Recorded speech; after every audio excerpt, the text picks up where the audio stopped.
Raden Mahdum Ibrahim atau yang biasa dikenal sebagai imam besar dan juga guru di Pulau Jawa yang sangat dihormati serta dikenal oleh masyarakat sekitar. Beliau dianugerahi oleh Allah berupa ilmu dan pengetahuan luas. Sunan Bonang dikenal dengan penguasaan ilmu yang tinggi.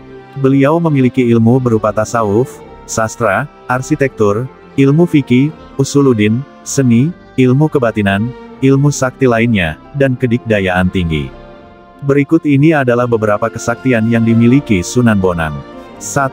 Merubah kolang-kaling menjadi emas. Raden Mas Said atau Sunan Kalijaga yang waktu itu belum menjadi seorang wali dan menjadi perampok yang kejam untuk merampok para pedagang yang melewati hutan Jatisari. Saat Sunan Bonang melintas hutan Jatisari, beliau dihadang oleh Lokajaya.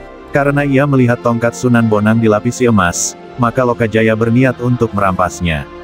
Namun ketika Lokajaya mendekat untuk merampas tongkat tersebut, Sunan Bonang menunjukkan tongkatnya ke arah buah aren sambil berkata, "Lihat itu lebih banyak emas di sana." Dan benar saja, buah aren atau kolang-kaling yang ditunjuknya berubah menjadi emas.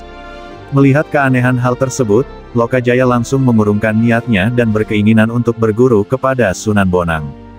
Dan akhirnya Lokajaya atau Raden Mas Said diterima sebagai muridnya dengan syarat menjaga tongkatnya yang ditancapkan di pinggir kali. Karena hal itulah Raden Mas Said dikenal dengan nama Sunan Kalijaga. 2. Merubah aliran Sungai Brantas. Dahulu, banyak yang menolak dakwah Sunan Bonang di sekitar Sungai Brantas. Karena hal itulah beliau memindahkan aliran Sungai Brantas agar tidak melalui wilayah tersebut. Dengan kesaktian dan kemampuan yang dimilikinya, beliau kemudian mengubah aliran Sungai Brantas di Jawa Timur. Wilayah-wilayah yang enggan menerima dakwah pun menjadi kekeringan karena aliran Sungai Brantas yang berubah. Dengan kejadian ini akhirnya orang-orang sadar dan mulai ingin belajar lebih jauh tentang ajaran Islam. Dari sinilah ajaran Sunan Bonang banyak diterima oleh masyarakat di sekitar Sungai Brantas tersebut. 3. Membuat sumur tawar di tepi laut. Ada seorang pendeta Brahmana asal India yang hendak menemui Sunan Bonang. Pendeta tersebut bermaksud hendak mengadu ilmu dan kesaktiannya. Namun nahas sebelum mencapai Tuban dan menemui Sunan Bonang, kapal yang dinaikinya karam dan bukunya raib terbawa arus ombak laut. Ia pun terdampar hingga akhirnya bertemu seorang pemuda yang diketahui Sunan Bonang, tapi ia sendiri tak tahu itu adalah Sunan Bonang. Kepada pemuda itu, sang Brahmana ini menyampaikan maksud kedatangannya ke Tuban. Namun ia akhirnya menolak mengadu kesaktian lantaran bukunya hilang ditelan ombak. Seketika mendengar ucapan Brahmana tersebut, Sunan Bonang memukul-mukulkan tongkatnya ke tanah beberapa kali.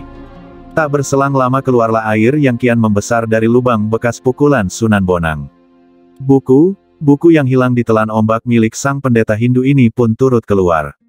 Karena penasaran sang pendeta ini bertanya ke pria tersebut pun menjawab bahwa dirinya adalah murid Sunan Bonang. Sementara, lambat laun sumber air bekas pukulan Sunan Bonang tersebut kian membesar. Air tawar terus keluar dari tanah, hingga akhirnya berubah menjadi sebuah sumur. Sunan Bonang pun memerintahkan kepada sang kiai murid barunya itu untuk membuat serumbung semacam pagar. Pagar itu dibuat agar air tak meluap terus ke tanah sekaligus menjaga sumber air ini. Uniknya sumur air tawar ini hanya sekitar 10 meter jaraknya dari tepian pantai Bum di pesisir utara Tuban. Kendati berjarak cukup dekat dengan laut yang memiliki air asin, tapi konon sumur ini tak terasa asin airnya. Hingga sekarang air yang memancar dari kesaktian Sunan Bonang ini dikenal dengan nama Sumur Serumbung. Itulah kisah dari karomah Sunan Bonang yang bisa kita ambil hikmah. Semoga bisa menjadikan iman dan takwa kita kepada Allah menjadi lebih meningkat. Maha kuasa Allah atas segala apa yang ada di langit dan bumi.